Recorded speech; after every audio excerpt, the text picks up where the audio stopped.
ఒక ఇద్దరు బెంగాలీ అధికారులు ఉన్నారు. ఆ బెంగాలీ అధికారుల మీద బీజేపీ ప్రేమ వాత్సల్యం కారిపోతుంది.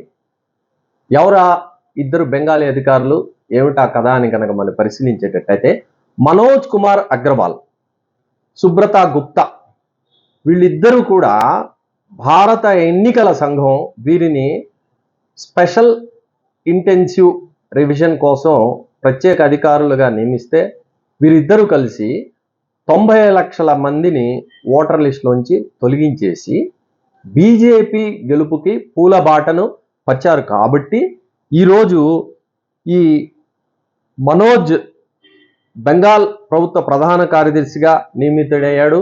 సుబ్రత బెంగాల్ సీఎంకు సలహాదారుడిగా నియమితయ్యాడు. మరి ఈ నియామకాలు ఇవన్నీ చూస్తూ ఉంటే బెంగాల్లో నిష్పక్షపాతంగా ఎన్నికలు జరిగాయి.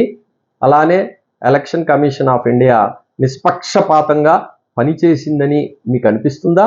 మీరు కామెంట్లో తెలియజేయండి.